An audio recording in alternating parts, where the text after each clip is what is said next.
Hello everyone, welcome to A to Z Dentistry. Let's discuss about the most common problems we face after insertion of complete dentures in patients and the things which we miss to check during the insertion of denture and the importance of post-insertion recall checkups. Fabrication of complete denture is totally dependent over the psychological and biological interplay between the patient and the dentist. The basic necessity of the patient for a complete denture is mastication, aesthetics, phonetics, and comfort while using the removable processes. Many patients experiences difficulties in wearing or using dentures. In some cases, they may not be prepared to accept the limited efficacy of the dentures when compared to the natural teeth they replace. Patient satisfaction is critical determinant in the success or failure of the complete denture therapy. The prosthodontist needs a thorough knowledge of anatomy, physiology, pathology, and the psychology to treat these patients. The complete denture service cannot be adequate unless patients are cared for after the dentures are placed in the mouth. In many instances, most crucial time in the patient's perception of success and failure of denture is the adjustment period. Boucher had advised recall appointments immediately 24 hours post-insertion and periodic checkup phase, whereas Shari has advised 4 recall appointments after 10 days, 3 weeks, 6 weeks, and 3 months consecutively from denture placement. Always remember to follow the principle of medical examination, that is, from general to specific. This helps us to ensure that no important feature of examinations are missed. Let's start learning with mnemonics as they helps us in improving and assisting the memory of all of us. Let's frame a mnemonic for diagnosis for denture problem as phased spot check. The diagnosis of the denture problem can be discussed broadly under 3 headings, that is general assessment, the denture based examination, and the teeth examination. In general assessment, P represents a presenting problem, H for history, A for age, S for social factors, E for examination, and D for decision. The denture-based examination SPOT represents the support, periphery, occlusion, and translation. And the tooth examination, color, height, extension, contours, and kinetics. Let's start with initial assessment of the problems, that is the presenting problem. The presenting problem can be anatomical, functional, or psychological. Problems in the anatomical oral cavity and technical errors often make the complete denture treatment unsuccessful. Patients present with normal variations in their oral soft tissue structures, for example, torus palatinus, which clinically affects the denture fabrication, especially that of the complete dentures. Torus palatinus tends to have very thin mucosa, which causes intolerance to the normal pressure from the denture base, resulting in the discomfort and irritation during routine usage of acrylic dentures. Torus mandibularis is an exophytic overgrowth that commonly occurs bilaterally and symmetrically over the lingual surface of the mandible in bicuspid region, superior to the mylohyoid ridge. The dentist need to evaluate the tori based on the location, size, and the possibility of hampering the design of the denture framework. Based on these factors, one can decide whether to approach it in a conservative manner by providing relief under the denture using soft liners, or can proceed for surgical excision. The patient usually complains of tingling and paresthesia. This problem may be seen in excess resorption cases leading to the mental foramen involvement near the crest of the mandibular residual ridge. If no relief is provided, then tingling and mild paresthesia of the lower lip may occur. This area may be recorded and relieved to eliminate the problem. A similar situation can occur in the maxilla from the pressure on the incisive papilla due to compression on the nasopalatine nerves. The patient may complain of burning or numbness in the anterior part of the maxilla, and relief may be required in the maxillary denture in this region. Next is the functional problems. Problems associated with the denture during functional movements can be maxillary denture or the mandibular. So in maxillary denture dislodges while performing some functions due to the extension in the hamula notch area, inadequate relief to the frenal attachment, excessive thick denture bases over the distobuccal alveolar tubercle, leaving insufficient space for the forward and medial movement of the anterior border of the coronoid process, the anterior maxillary teeth being placed very much far in the anterior direction, or when maxillary posterior teeth being placed very much far in the buccal direction. Placement of the posterior palatal seal very much far in the superior direction can result in displacement of the soft tissue, which result in dislodgement of the maxillary denture. Occlusal disharmony also results in denture dislodgements. The dislodgement of the maxillary denture when jaws are at rest can be due to underfilled buccal vestibule, inadequate border seal, excessive formation of the saliva, or xerostomia, that is reduced salivary flow. The consistency of saliva is usually involved when the maxillary denture slowly loses its retention, and if contraction occurs at modiolus, dislodgement of the denture occurs. If the flanges of the denture were not contoured properly, then there will be loss of retention. Upper denture drops while talking or laughing. The causes can be inadequate posterior palatal seal, poor peripheral seal, or occlusion is not arranged in a balanced manner. Then the upper denture tips on incisal pressure. That could be due to the pendulous tissue present on over the ridge, insufficient posterior palatal seal area present, or short posterior border. Problems with mandibular dentures. Dislodgement during function can be due to overextension in the lateral direction beyond the external oblique line, or overextension of the lingual flange, or placing the occlusal plane too high causing the dislodgement when the tongue rises to handle the bolus of food, or improper contour of the polished surface. All these factors affect badly on the retention of the denture. Lower denture unseated during moderate tongue movements could be due to poor border seal, lingual flange overextended, clearance for lingual frenum, and the occlusion is not balanced. Another common complaint is pain during swallowing. Mostly it is due to overextended distolingual complete denture flange. This overextension produces slight to moderate sensation of pain during swallowing. It should be corrected by reducing the overextended denture flange with the use of disclosing agent, and after that smoothen the denture flange. Next is the psychological problem.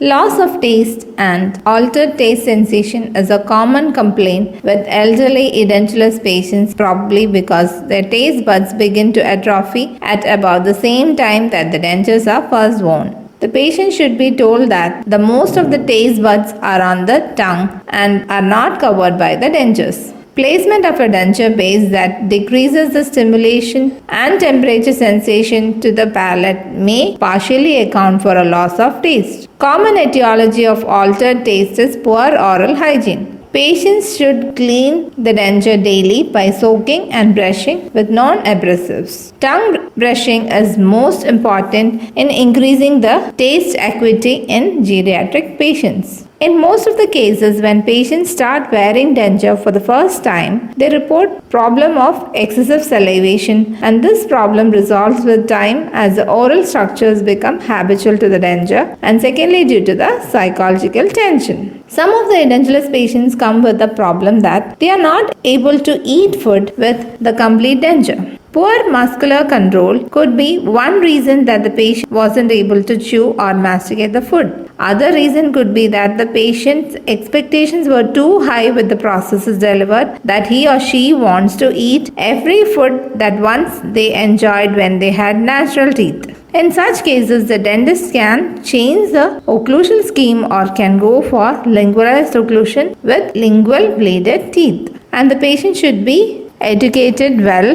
before delivering the denture about the limitations of the complete dentures. A period of 6 to 8 weeks is necessary to establish new memory patterns for the masticatory muscles. Patients mostly assume that any difficulty caused during mastication is due to the faulty dentures. They must be taught that the chewing with their artificial teeth is a complicated mechanism where the whole masticatory system is involved. Hence, patients should be advised to chew simultaneously on both sides to aid in the stability of the denture. They should be instructed to start having light, non-sticky foods and gradually shift to more resistive food substances. Next is a history. An adequate history of the problem must be obtained and a careful examination of the mouth should be carried out so that an accurate diagnosis can be made and an appropriate treatment plan can be devised. A is the age. With the increase in age, there will be decreased rate of function and psychological adaptation. S stands for social. In social, mainly the speech. Although the majority of patients adapt to the new dentures within weeks, some patients report difficulties during speech. Tongue plays an important role in converting a sound into an intelligible phoneme. Phonetics may be evaluated by palatography. This test consists of evaluating contact between the tongue and the palate through phonetics. The length, form, and the thickness of lingual flange of the mandibular denture is also critical in speech. The customized Rouge dentures showed better results than the arbitrary Rouge dentures. Improper position of the maxillary anterior teeth could also lead to difficulties in speech. So the repositioning of anterior teeth could help in such case. The dentures should never be processed until the patient has accepted the arrangement with the teeth positioned in wax during try-in phase. A patient may complain that the lower teeth are not visible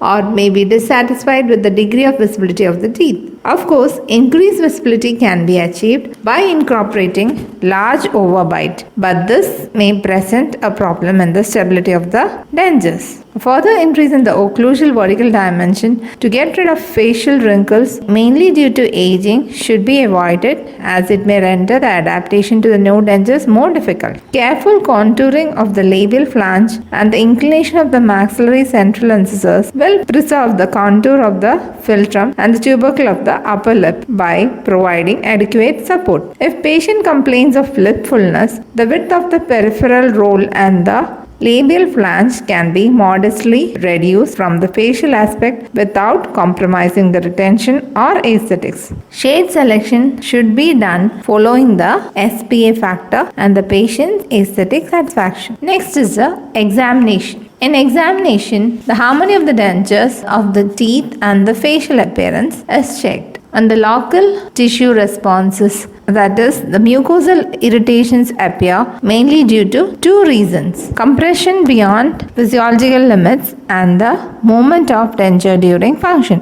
This is often seen at the freni, muscular attachment regions, the hamular notch area, mandibular retromylohyoid area, and buccal areas. Mucosal irritation may be due to the faulty jaw relations or faulty arrangement of teeth, that is, decreased or increased vertical dimension, instability caused by incorrect centric relation, premature contact and centric occlusion, or by arranging of posterior teeth buccal to the residual alveolar ridge. Mucosal irritation may also occur as a result of overextended borders and can be corrected by reduction of the borders. The use of a disclosing medium on the interligo surface of the denture can help us in determining the area and extent of the correction to be done. Denture stomatitis is a common occurrence in denture wearers, resulting in an area of erythema beneath the denture. Its etiology is multifactorial and it may be associated with both local and systemic factors. Its management includes antifungal therapy, correction of ill-fitting dentures, and efficient plaque control with the oral hygiene maintenance.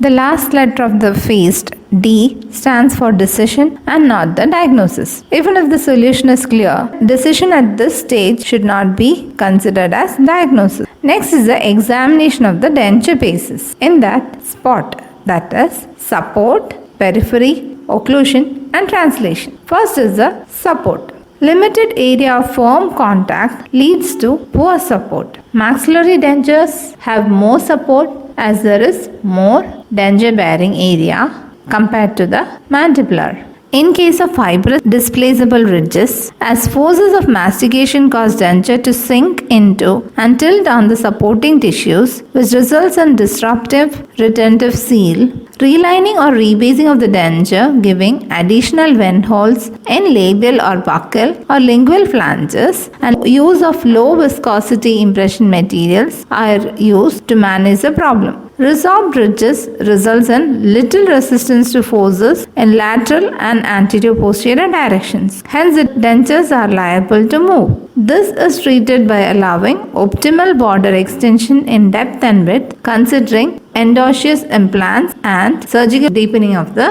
sulcus. The evaluation of support can be done by applying finger pressure in the tissue-ward direction on posterior occlusal section alternatively. Good support is there means denture should not move appreciably. Next method is by applying the disclosing paste on the tissue surface of the denture. Uniform distribution means good support will be there, and if there is any uneven distribution, it shows a poor support, and that particular area of should be relieved and corrected. Next is the periphery. Dentures do not move during slow maximal jaw movements and tongue lift. And if there is any incorrect lingual extensions, then there could be problem in the seating of mandibular denture, and incorrectly recorded post-dam area or the posterior palatal seal area. If the extension is not correct, there could be problems in the denture. The evaluation of denture extensions. Dentures should be evaluated extraorally as well as intraorally. On extraoral evaluation, we should see for the well-rounded borders as recorded by the impression, and as well as all the landmarks areas of the borders present in the denture. The labial and the buccal extensions should be evaluated clearly when we check intraorally. The first picture shows the correct one that seats gently into the border tissues. The second one shows the overextended dentures, and the third shows space exists between the border and the tissues, that is the underextended denture. Posterior palatal extension. The tracing the borders with indelible pencil and seating the denture in place is important. The Hamler knot should be palpated with the mouth mirror as well as the T-burnisher. The vibrating lines should be checked by asking the patient to say ah, and these steps play an important role in the proper recording of the posterior palatal seal or the post-dam area. Lingual extensions. Ideally, the denture should not move when the patient touches the lower lip from side to side with the tip of the tongue. To check for any break of the seal, the labial and the buccal tissues are retracted and the patient is asked to elevate the tongue gently. In case of any movement, the extensions are corrected and checked. To check for the retention at the periphery of the dentures, finger pressure is applied in different regions. To check for the posterior border seal, upward and anterior force on lingual aspect of the anterior teeth is applied. To check for buccal seal, the buccal force on lingual aspect of the posterior teeth on opposite side is applied. For the mandibular denture, to check for the posterior extension of the denture, a downward and anterior force on the anterior teeth is to be applied as shown in the figure. For the anterior extension, superiorly directed forces applied on the denture. Next is the occlusion. An ideal occlusion always have 2 to 3 mm of freeway space in between, and even the right and the left contacts on closing from rest position at the same time. Bilaterally, midpoint of occlusal plane of the lower denture should be below the greatest convexity of resting tongue. Contact between the teeth should be maintained at few mm of horizontal jaw excursive movements. The occlusal disharmony. The teeth seem to strike harder on one side sometimes, and this reduces the retention of the denture with the progress in number of days. The inflammation. Inflammation is localized on ridge crest, means isolated interceptive occlusal contacts are present, and if there is generalized inflammation, then interceptive occlusal contacts causing shifting of the denture base is present. Soft tissue distortion. In soft tissue distortion, interceptive occlusal contact is present, leading to excessive force to localized area of supporting tissue,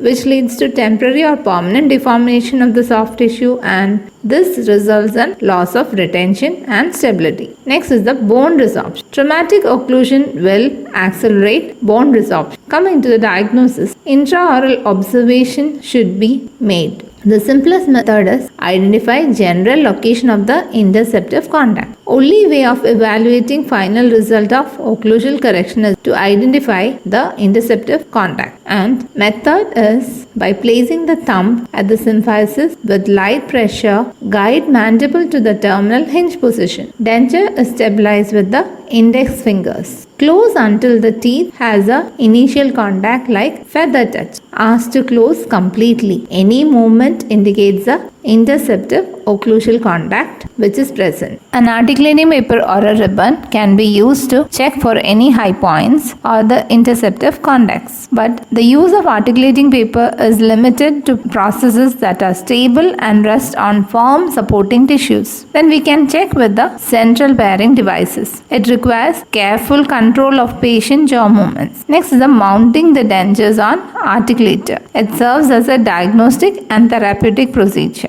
and verification of mounting in centric relation is mandatory before extensive occlusal adjustments are carried out. Dentures due to settling, occlusal discrepancy can be seen after 1 to 2 years. During closure, mandible moves upward and anteriorly, and this causes the denture to settle almost vertically. The chief complaint of the patient could be the loss of retention and stability in such case. T stands for translation, in that the bilateral balanced occlusion aids in the denture retention and only secondarily as it acts as an adjunct to the mastication. The anonymous cuspal contacts results in loss of retention after lateral excursion. Next is the examination of individual teeth set in the denture. Patients who wear are not pleased with the appearance, complains vaguely about the process. So CHECK.